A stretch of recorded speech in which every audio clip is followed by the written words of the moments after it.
tudo bom com você? Legal, né? Meu nome é Emanuel Sete Linhas, estou tendo a honra de estar aqui participando do Festival Gratidão, com essa associação, esse coletivo, essa família, que eu estou muito feliz aqui, eu tenho muita sorte. Isso é bom, antes ter sorte que ser bom, né? Já dizia tio Dostoiévski. E, fizemos duas oficinas agora. Estamos gravando aqui nesse espaço maravilhoso, Casa Café, certo? 188, Guarapari. Bicho, vou te falar, hein, cara. Que vergonha na cara que eu não tenho de não ter vindo nesse lugar antes. Salve Perocão, axé. E, cara, estamos aqui na oficina, porque eu tô emocionado, eu acho que isso faz bem também, né? Para esse ambiente virtual, faz bem da gente falar da temporalidade presente, né? Já que a internet é a possibilidade também da gente viajar no tempo, mas esse tempo presente aqui tá muito legal. E essa oficina é uma oficina de canto, coral e composição. Agora entrou, né, na parte de composição. Gente, seguinte, a minha grande praia sempre foi a brincadeira com as palavras, né? Antes mesmo do canto, eu já gostava de brincar com as palavras por causa da minha influência com o rap, né? Eu sou cria do rap, né? Falo que eu sou da velha nova escola, né? E o rap, ele tem esse aspecto da democratização no processo criativo. Ele vem como um som, né, periférico, urbano, ele vem como um som de contestação e ele tem essa questão da denúncia, da expressão de denúncia. E ele vem com uma pegada ancestral, cara, isso é muito legal. A questão do jogo, você pega aí o repente, por exemplo, a questão da rima, né? Você pode fazer um rap sem rima, por exemplo, mas o ritmo e a poesia basicamente é mais comumente utilizado com a rima, né? Com a força da rima, com a criatividade da rima. E foi a partir disso que eu fui construindo a minha identidade enquanto compositor. A partir do rap, só um breve histórico pessoal, a partir do rap eu fui olhando para trás, né? Olhei para trás para andar para frente. Fui olhando o samba, ali o básico do básico do churrasco de domingo, Zeca Pagodinho. Se pegar os compositores do Zeca Pagodinho, tá ligado? Isso é belíssimo, né, cara? Você pega, Zeca canta muito Nelson Cavaquinho. Ele canta: se eu for pensar muito na vida, morro cedo, amor. Meu peito é forte, nele eu tenho acumulado tanta dor. As rugas fizeram residência no meu rosto. Não choro pra ninguém me ver sofrer de desgosto. Algo simples, cara, mas extremamente profundo, saca? E eu fui vendo isso e, do samba, anda mais um pouquinho para trás, assim. Você chega no Congo do Espírito Santo, essa primeira canção do Mestre Gabiroba, né, cara? Isso é, né, falando, o cara vê um balão e joga os versos muito simples, né? Tem um outro Congo, por exemplo, ele fala assim, quer ver? Como é que é? Ele fala assim, ó. Toda vez que eu passo na rua, vejo Maria dentro de um paiol. Toda vez que eu passo na rua, vejo Maria dentro de um paiol. Debulhando guando, descascando milho, debulhando guando. Quer dizer, bicho, ele tava passando na rua e ele viu a Maria ali, mano, tá ligado? E o cara transformou isso em poesia, isso é fantástico. Então o processo da composição, ele é um dom? Não, ele é um exercício, ele é uma esquizofrenia, tá ligado? A composição por exemplo, outro exemplo, vamos falar de Djavan, né? Muita gente fala assim, né? E eu não gosto dessas pessoas. Eu não consigo entender o que o Djavan fala. Meu irmão, o Djavan, ele não é um jornalista da Folha de São Paulo, tá ligado? O jornalista da Folha de São Paulo, ele tem que falar claro ali. A linguagem poética, ela comunica sentimentos. Ela mostra escondendo e esconde mostrando, tá ligado? Então, o processo de composição No rap ele tem muito essa coisa, mas o Racionais ele vem e faz outra parada, né? O professor Jorge Nascimento, do Departamento de Letras da UFES, ele fala que o Mano Brown é o maior poeta vivo, né, no Brasil. E eu lembro do... Acho que foi o Rincon... Não, o Baco Exu do Blues, um rapper baiano, que ele fala que o Racionais é o maior grupo de rap de todos os tempos. Acho legal isso, assim, quando a gente tem essa audácia, né, e tal. E porque, porra, ele fala, por exemplo, só mais outro exemplo de composição, né? Ele fala, o que é, clara e salgada, cabe em meio olho e pesa 1 tonelada. Porra, o que é? Lágrimas. Cabe em meio olho e pesa 1 tonelada. Isso é genial. Isso é uma poesia, porra. E depois ele fala, Jesus chorou, né, cara?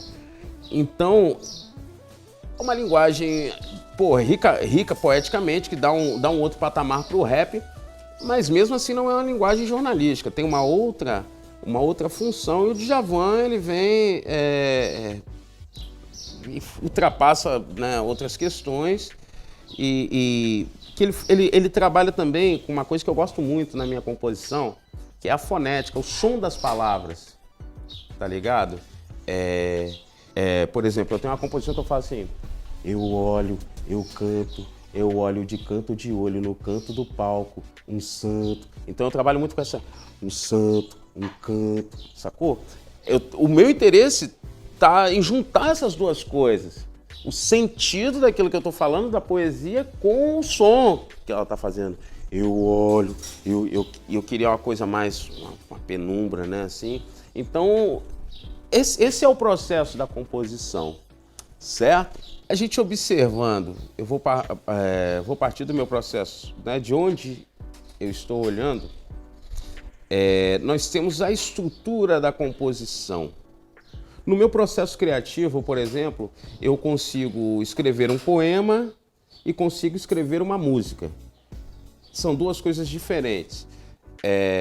Tem uma música que com o grupo Pode Ser Moriô, que é uma banda autoral nos projetos que eu participo. Ela se chama Cê Tem Fé em Quê? E ela começa numa conversa e tal, que não sei o quê. No outro dia de ressaca, aí vem aquela ideia, a ideia musical. Às vezes não tem nenhuma conversa, mas aí veio. A gente tava conversando, pô, é oração ou é ponto isso daí, né? Isso é o quê? Ponto, samba, o que é isso? É macumba? Aí, pô, uma coisa legal, cara, é sempre você começar... A primeira frase, cara, ela tem que instigar.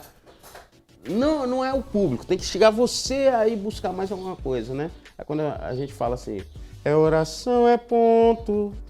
Aí, pô, o ponto eu já posso puxar outro ponto. É ponto ou é samba ou é santo. Beleza, cheguei num lugar. Qual ideia que fica legal aí? E santo é de Iemanjá, sacou? Então aí você vai fazendo, né? Você vai fazendo os desdobramentos poéticos. Só que eu não pego, no meu processo criativo, eu já escrevo cantando. Ao mesmo tempo que uma poesia, por exemplo, eu tenho um poema chamado Artista Atleta, tudo junto assim. Eu falo, a arte é a força dos fracos, é o fraco dos fortes, é o riso da morte, é a fome que deita. Quando eu começo essa poética, eu até tentei musicá-la assim, mas não era muito essa perspectiva. Eu não a comecei pensando numa melodia, eu comecei olhando o texto, eu estava querendo dizer algo, geralmente eu estou motivado por uma questão interna muito forte,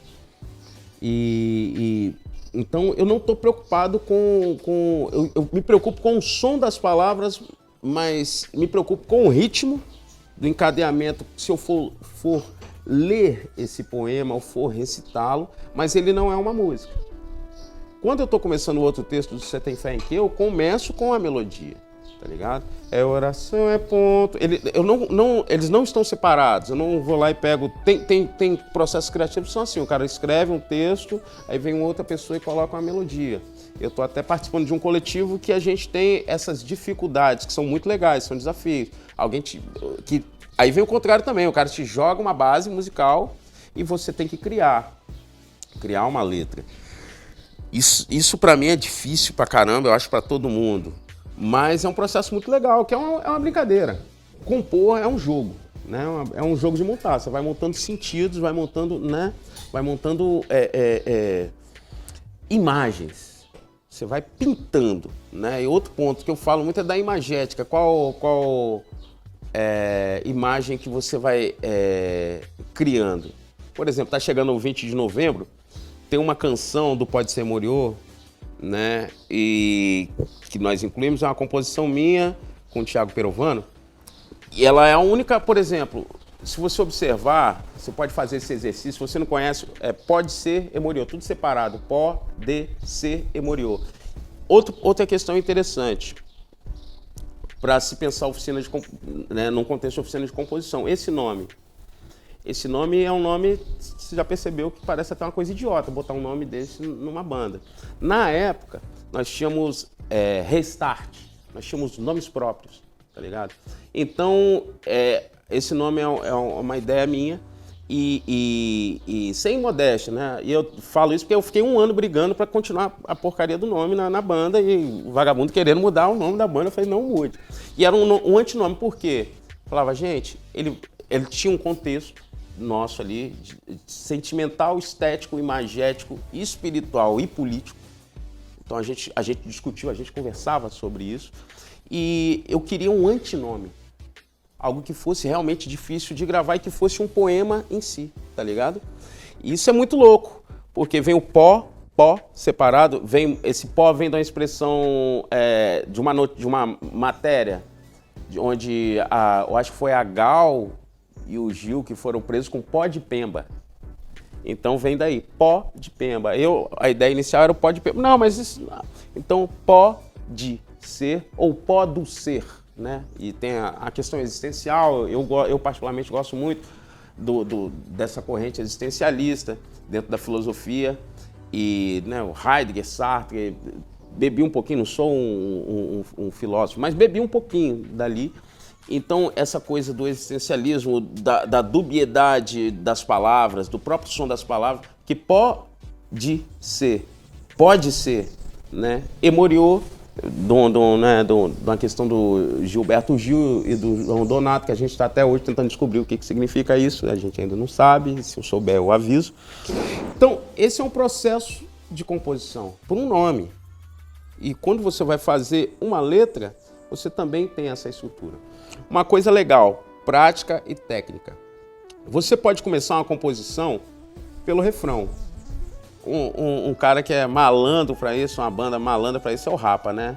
Ele começa, my brother. O refrão da música é isso aí, mano, tá ligado? Ele já começa com a parte mais forte, aquele solfejo. Você pode ver que o Rapa, toda a música tem um solfejo, né? Lá, lá, lá, lá, lá. Isso é um macete do caramba dos caras, sacou? E isso acaba sendo quase que a parte mais forte da música. Então você pode começar, não que esse seja o refrão, mas você pode começar com o refrão. Você pode começar a estrutura ali do refrão, por exemplo, 4 versos. Pode ter um refrão ali com 4 versos, rimando o primeiro verso com o terceiro, o primeiro com o quarto. Você pode fazer isso no seu exercício. Como você pode... E depois você vem o corpo da música. Vamos imaginar aqui, olha aqui na minha mão aqui, você está vendo os 4 versos, depois você vem o corpo da música. Vamos pensar aí a gente chama de, eu costumo chamar, meu parceiro Thiago Perovano falava sobre isso, A1, o A1 da música. Então nós podemos ter 2 estrofes de 4 versos cada, entendeu? Depois você faz o A2, ou você entra com o refrão. Então nós estamos falando do quê? Do mapa da música, do esqueleto da música. Porque se eu comecei com o refrão, entrei com o A1, né? 4 versos aqui, 4 versos posteriores, eu vou ter que ir para algum lugar. Ou eu tenho uma ponte instrumental e faço os outros 4 versos, e começo com o refrão e faço os outros 4 versos, ou começo com o A2 diretamente e no final do A2 faço o refrão. Ficou complexo? Então faço 4 versos, né? Pensa numa música aí com um refrão forte. Sequestraram a minha sogra, bem feito, sacou? Você pode começar aqui e tal. E depois você repete o corpo da música, você vê o corpo da música, beleza? Volta depois, né? Você tem um espaço que a gente chama de respiro. Pensando na canção. Você tem um respiro ali, volta com o refrão. depois você volta com o corpo da música, mais 2 estrofes, você tem um A2. Aí, para ela ficar rica, tem essa manha também. Você pode criar um B, mudando a melodia, sacou? E aí você vem e enriquece a parada, tá ligado? Eu lembro numa viagem, eu tinha feito um rap, e tava lá com o mestre Edu Chaibrum, percussionista, a gente indo pra Muqui. Aí eu botei uma base lá. Eu tomei esse tapa, assim, porque a base... E era... Depois eu percebi que era um poema musicado. Eu tinha feito um poema e ele meio que se tornou um rap. Só que ele não tinha um B, ele não tinha uma variação melódica, então ele tava um pouco mais pobre. Então eu ia naquela base reta, entendeu? E o Edu me chamou a atenção para isso, né? O meu próprio parceiro Thiago Perovano, grande parceiro de composição, a gente sempre... Eu gosto de compartilhar o processo de criativo. Mesmo que a outra pessoa só recepcione, que ela te diga, né? Construa em conjunto. Eu gosto muito desse processo. Eu gosto muito de parcerias, tem muitos parceiros, né? Lembrei de uma música de um Congo lá com o grande mestre, neto do mestre Gabiroba, Eustarley Baroni de Aruanda. A gente teve um processo criativo. Como que surge esse processo criativo? No meu caso, eu acho que isso é importante. Pode parecer bobo, mas não é. A gente estava indo para uma cachoeira lá em Bubu. E aí o que aconteceu? Tava eu e, né, mais conhecido como Nega Eustarley Baroni de Aruanda, grande rei do Congo. E só tinha um carro, mas tinha muita gente. E, pô... a galera foi correndo, eu falei, Eustarley, deixa a galera ir correndo, porque a cachoeira era tida como muito distante, né? E a galera foi de carro e a gente foi andando no meio dos matos. Claro que a gente não estava sozinho, né? A gente tinha uma garrafa de cachaça e um sabiá, né? E muito mosquito, cara. Muito mosquito no meio do mato, assim. Então a gente começou, né? Começamos pelo refrão. Mosquitinho, mosquitinho, mosquitinho, zum. No pé do ouvido, mosquitinho, mosquitinho, mosquitinho, zum.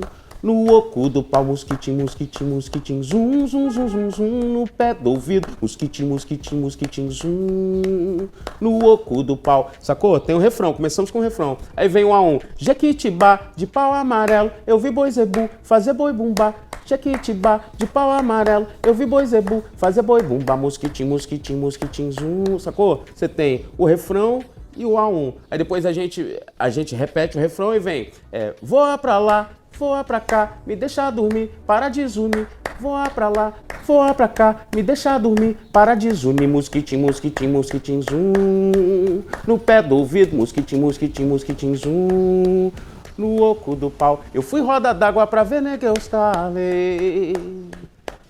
Sacou? Aí a gente vai continuando, faz um especial, que seria o B, tá ligado? Então aí você tem, né, uma composição. O que a cachaça não faz? É um elemento fundamental pra música popular brasileira. Então você tem essa estrutura.